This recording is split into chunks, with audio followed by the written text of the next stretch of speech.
Heads up, I'm avoiding major spoilers. Doesn't really matter, but whatever. Alright, I'm fucking mad.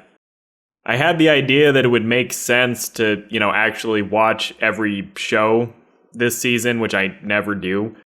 So I sat down to look at the shows. I watched the first episode of Kakigamo, or whatever that was, the one by guy who did Sayonara Zetsubo Sensei. Then I watched Brand New Animal, and I had somehow missed that they released 6 episodes at once, so I watched the whole thing. This is a bad show.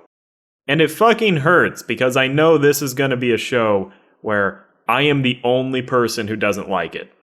And I looked at it and thought it was going to be good, but it was just fucking frustrating.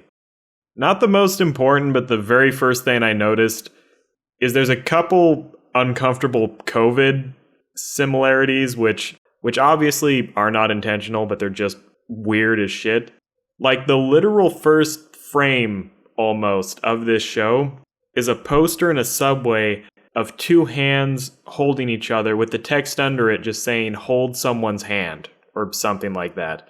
And one hand is obviously a beast person. You can tell it's government propaganda about not being racist or something, but just such an unfortunate image to begin the series with. And if you have no familiarity with the show at all, the concept is just there's beast people in this world, people are racist against them, they have a city, there's a human girl who suddenly turns into a beast person, and she goes to the city, that's it. But this show is just not what I was expecting from the artwork and hearing the basic concept. I expected a social allegory. I did not expect it to be a humans versus animals social allegory, because then it's really directly one-for-one racism, where something like Zootopia is trying to mirror human society and human history, but in such an abstract, jumbled way that you can't really find a one-to-one match anywhere. And then Beastars takes it a very different direction, where they're very brazen about, yeah, there are actual differences, and we're taking this seriously as animals would not get along, and they'd have all these really deeply held problems when they tried to relate to each other. And it's still kind of a social allegory, but you couldn't remotely map it onto real life, really. This is just very directly pick a beleaguered ethnic group from somewhere in history, and it's a very clumsy exploration of that type of relationship. The Animal City even has an explicit right of return thing, where you could draw a parallel to Israel in that way. But if you're going to do an animal allegory, I think this is just the worst way to do it. Because 1, it's not very interesting, and 2, it brings in all these implications of there actually is like a huge biological difference between these groups. So it kind of ramps up the weirdness without really exploring it in a creative way. And because the social analogies are so direct, when the animal characters display these weird racial sensibilities, it just comes across as kind of creepy and misguided.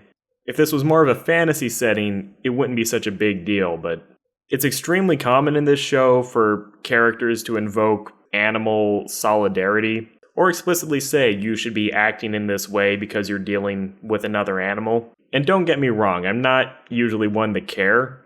It's just unnerving, and it also happens at really inappropriate times, and with very little context. In the very first episode, the Tanuki girl gets in a situation where animal mercenaries are trying to kill her and the good guy of the show, the wolf dude. And after they barely survive this, the wolf guy starts kicking their asses, and the Tanuki girl intervenes at one point and basically says, you shouldn't beat up on these guys, they're animals. You should show them mercy because everyone here is an animal person. And this is right after we learn that the mercenaries were paid by humans to kill animals or kidnap them or something. And in basically 45 seconds, the girl goes from being shot at to giving this weird maudlin speech about how animals shouldn't hurt each other to the person who is in the process of defending her from the people trying to kill her. And this show is filled with little moments that when you think of the allegory, it just becomes creepy. There's a line in here that really made me raise an eyebrow, where the Tanuki girl is again giving the animals should not hurt other animals speech. And this might be a bad translation because I was pirating, but she says to an animal person, I know everyone here is an animal, but don't you at least have a human heart? And again, that could be a translation issue, but what version of that would be good? And part of the problem is the show is really incoherent. Very little of it makes sense or matches the other parts. And it makes it much harder to understand what's going on here because they do something that could almost be clever. The show begins with Tanuki Girl traveling to the city. She gets attacked by human poacher bad guys, gets saved by an animal person, goes into the city. They're celebrating the 10-year anniversary of founding the city. And there's a very explicit air of this is the animal city because it's full of animals and we're only around other animals and there's no humans allowed. We have this great life with each other and oh, isn't this such a wonderful place to live? And it's presented in a way where it feels very sincere. Like I get the impression that the audience is not meant to question this. And in basically every episode after the first one, it becomes very clear that the city is incredibly unjust and there is a huge amount of corruption and crime and violence. It's basically implied that most of the people in the city are assholes or criminals of some kind, or at least you can extrapolate that from the number of people we see who are. And during the first episode, I kept thinking, isn't living in a big crowded city an inherently isolating and soul-destroying experience, at least in terms of social connections? How does everyone being the same ethnicity or species, race, whatever, how does that make it better? You're still packed in with strangers in an urban environment. And if the show did something with that, if the idea was animals face a lot of discrimination, so they assume an animal city will be a paradise, but they have to deal with a bunch of bullshit anyway, and there's a lot of corruption that has nothing to do with the humans, that could be clever. But in the beginning, they project this emotion so sincerely, and there's so much inconsistency going forward with that over whether or not the city is a good place or not, that I'm really not sure what they're going for. And that's an overarching problem with this entire production. I really get the feeling that this was based around the character designs, and not that that can't work, but they just didn't do anything with it. I haven't looked up who made this show other than knowing it was Trigger, but it almost feels like the executive producer was 5 different people who weren't allowed to talk to each other, because even within a scene, the parts just don't match. Characters have crazily inconsistent motivations, especially the main character. With her, it is fucking terrible. Most of the time, she's this ganky, joyous, extroverted person who's up for whatever, but she's also supposed to be this tragic figure who's on the run. And after the first couple episodes, she literally doesn't really have a motivation. I don't know what she's supposed to do. The core conceit of this show, and kind of spoilers, I won't say anything too spoilery. You almost can't spoil it because nothing that happens really has anything to do with anything else that happens. I'm going to try to be judicious with plot details, but it really doesn't matter. The core idea behind the show is that a human suddenly turned into a beastman in a world where they're discriminated against. She secretly left her family, went to the Beastman city. I think the initial idea was this was an attempt to avoid discrimination, but then she meets people in touch with the scientific community who imply, oh, there might be a way to fix this. But without saying anything specific, this rapidly becomes something that no one really cares about anymore. And episodes 4 through 6, I don't even know what she wants anymore. She left mainstream human society in shame and fear over the possibility that she could get revealed as a beast person, but she goes back for a random social occasion that she literally has nothing to do with and then just comes back.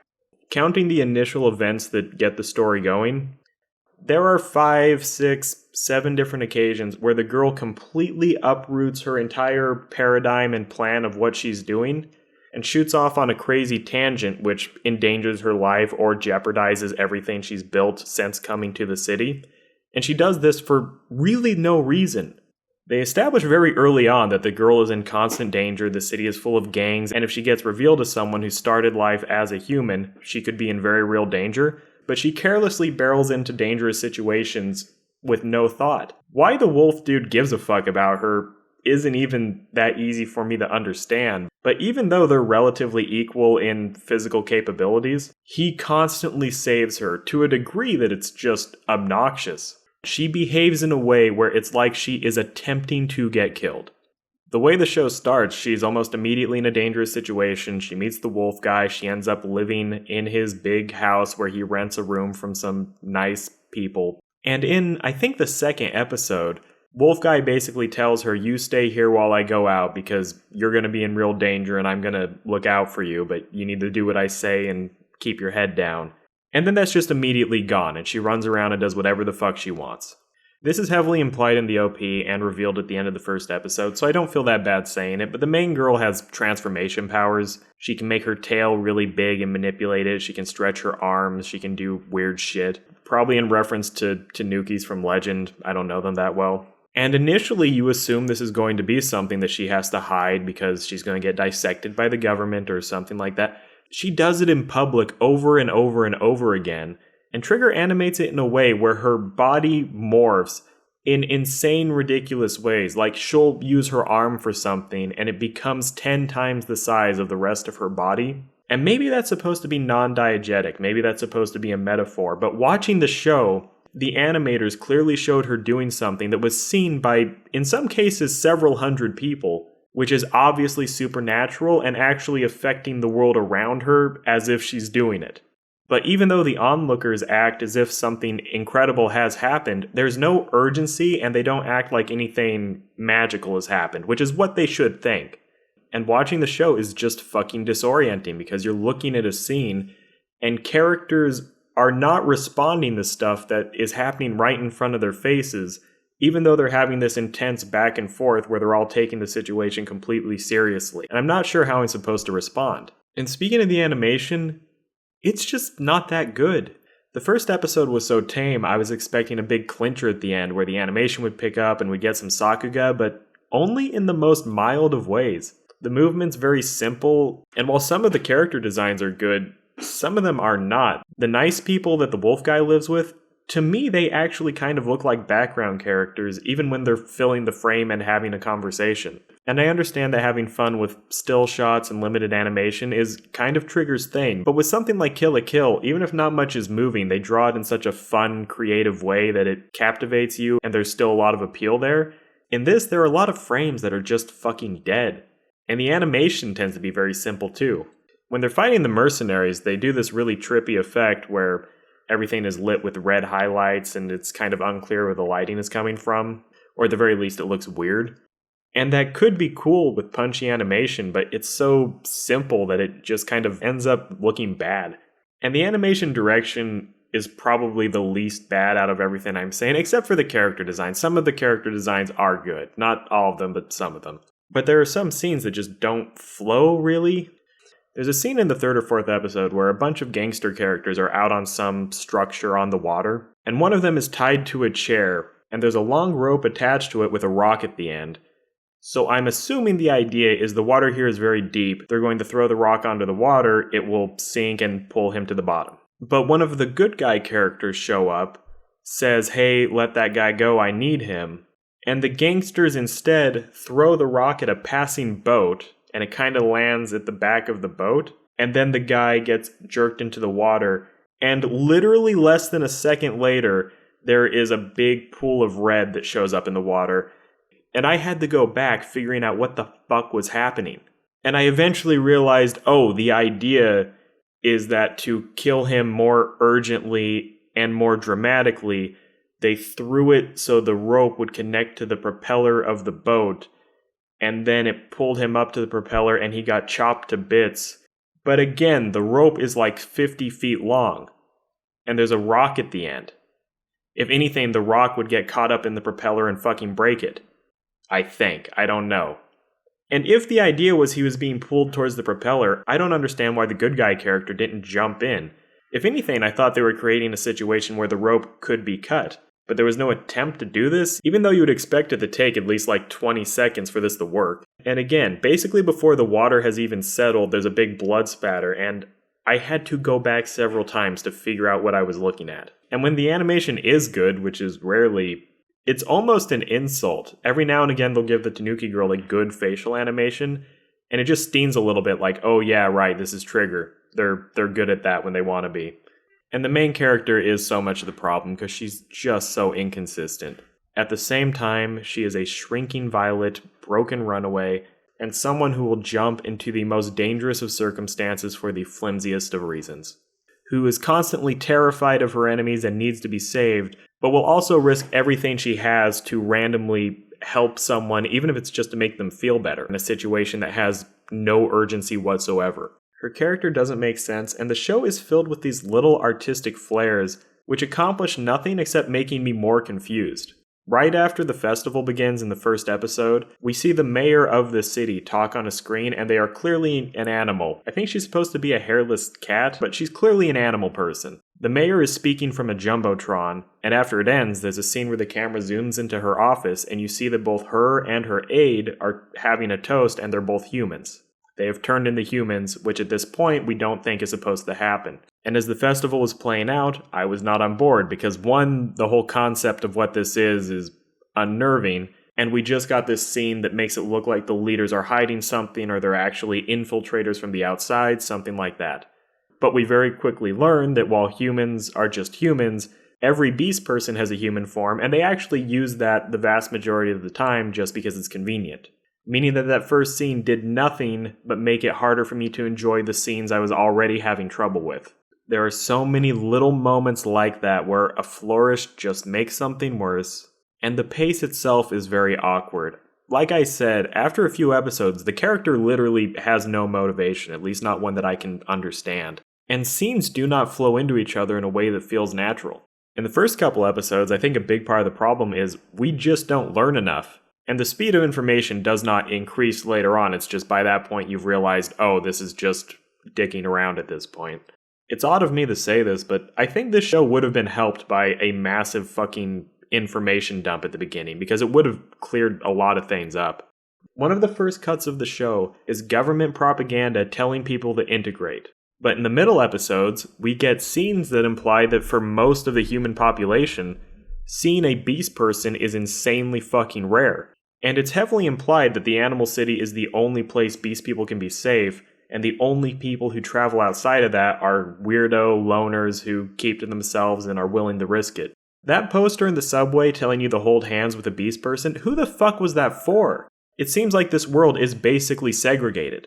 If it was a banner saying, approve the legislation to integrate beastmen into society, then that would make sense, but it seems like they're already there but discriminated against. Again, it's like the people working on this show literally were not talking to each other. I have not looked into this. I would actually be very curious to learn if there was a major change of staff during production or just a big problem at some point, because there are several scenes and cuts where I get the impression they were made when the idea of what this show would be was a different project. It almost feels like they were gearing up to do some apartheid thing where everyone is in the same place but operates under very different rules and quality of life. But at some point that vision changed and they created two societies that have nothing to do with each other. There's a character who's basically a mafia princess, a very nice but spoiled girl whose father is one of the top gangsters in the city. She's almost a reference to Ariel from The Little Mermaid. She's a dolphin person, and she has a little box of trinkets that came from the human society. They're little broken pieces of technology that washed up on the beach. The Animal City is a fully technologically developed world that seems to be in economic union with the world around it, even if they don't socially interact very much. The girl herself has a phone. She actually has a better phone than most of the people in the city because her father smuggles goods in from outside. There are these creepy authoritarian overtones where the government is suppressing information and putting blocks on everyone's phone. Again, more COVID parallels. Which makes you think this is going to be about rebelling against the system, but it doesn't go anywhere. And this girl was obviously crafted with the idea that she views humans as these exotic, distant things that live a totally alien lifestyle. It's like she's Ariel finding technology at the bottom of the ocean, but she lives in a mansion with a bunch of technology. She has the good stuff, actually. Why would we believe this is someone who would pick up broken trinkets because they happen to be from another landmass that she can see from her living room? I literally feel like every character was just given gimmicks during creation to make them charming, and no one thought about how they would work with the actual plot. And the setting itself is just incomprehensible. At times they act as if this is a healthy, bustling society that is very culturally alien to humans, but in general is a great place to be a beast person.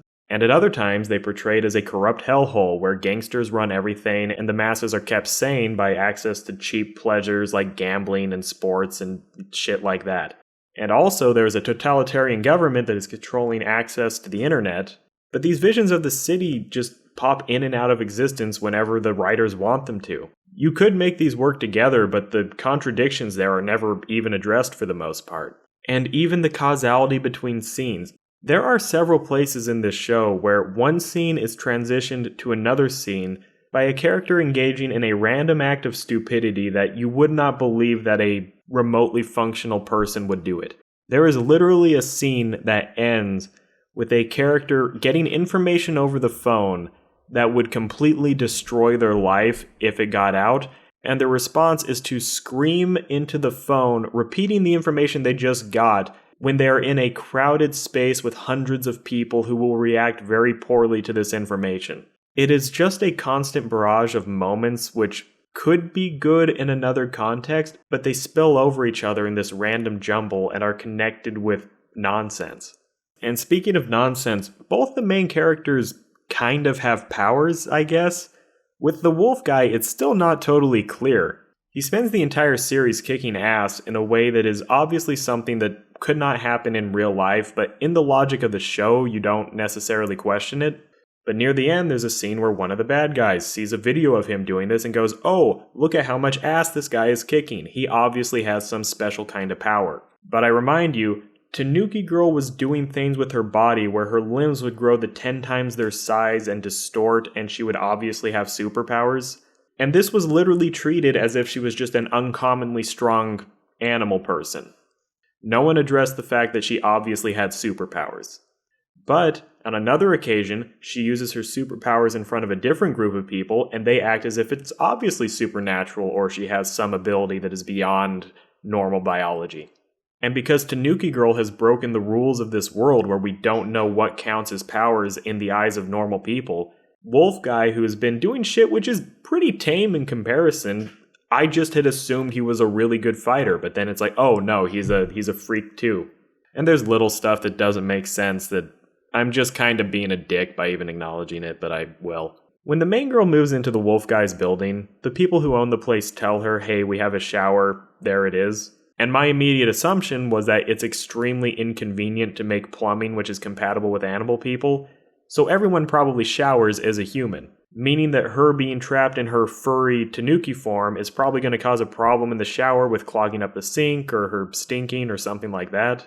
But it's never addressed, so I just assumed, oh, I guess it's okay.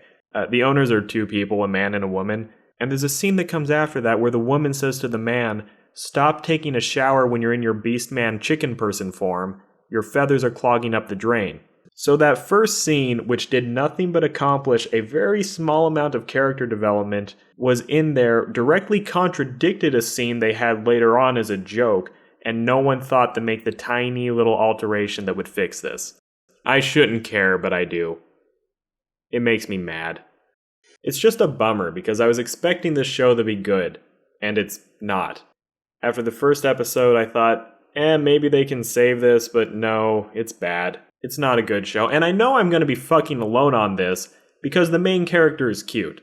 And because the main character is cute, I am going to spend the entire run of this show being surrounded by people who think I'm crazy for not liking it.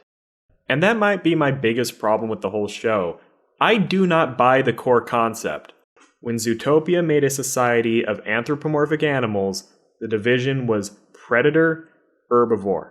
That is completely believable. They did it in a very child-friendly, kind of silly way, but that makes sense. With Beastars, the big divide is, again, predators, herbivores. Much more brutal kind of deconstruction take on it. I don't like to say deconstruction because it's such a sullied word, but you know what I mean. And this show royally fucked up because the division is not different types of animals, it's between animals and humans. And I do not believe for a fucking second that in a world where both humans and anthropomorphic animal people were real, the humans would hate and try to murder the animal people. They would try to fuck them. That is not even negotiable. We don't need to speculate about this. The problem would not be mass negative treatment and discrimination from the humans to the animals. It would be animals trying to get away from the people because everywhere they go, they get hit on and people try to fuck them. That would be the actual problem. Interspecies Reviewers is the most perfect form of how this would play out, and this show completely shatters my disbelief by not having this be addressed. And I'm not saying no one would be racist to animals. I'm just saying that other group would be so viscerally and psychotically pro-animal that it would definitely cancel it out. In this world, if an animal met a guy who was kinda racist, where his attitude was, I'm not gonna hurt an animal, but I don't want him in my neighborhood, they would probably find that kinda refreshing. They would finally have someone who will just stand at the bus stop and leave them alone instead of taking pictures or trying to get their number. And I want to make it clear, this is not a joke. This is literally my biggest problem with the show. I refuse to believe that any version of this could play out where the primary human response to the situation would not be violent, poorly expressed lust. And you can argue with me, but I don't think there's any evidence for that. We have DeviantArt. We have the furry community. We have YouTube. The data has been collected. The simulations have been ran. We know what humans would do. And that's the biggest problem. That's what makes this a true farce. When you just take a step back and look at the big picture, the show's plot is invalidated by the fact that the show fucking exists. Tanuki Girl is the only thing going on here. To a much smaller extent, the Wolf Guy too, but it's basically Tanuki Girl who is bankrolling this entire thing. All the advertising for this show centered around fucking Tanuki Girl and how fucking cute she is. Anime fans are only watching this show because they find Tanuki Girl attractive. I am only watching this show because I find Tanuki Girl attractive. The concept artists who came up with Tanuki Girl only came up with that character because they like this shit. The production of this show only got funded because the suits at Trigger knew everyone would want to fuck Tanuki Girl. If you look at Twitter or any of the social media presence, it's just shots of Tanuki Girl and to a lesser extent the guy, because girls like the wolf dude. How am I supposed to believe for a fucking moment that if animal people were real, humans would respond by telling them to segregate and get as far away from them as possible, when it is so self-evident that the opposite is what would actually happen? I'm not sure why I'm so mad about this, but if I'm being honest with myself, it's probably because I think Tanuki Girl is cute, and I cannot enjoy her while she is in this show. I've given up hope that this will ever get good. PM me when the Dojins come out.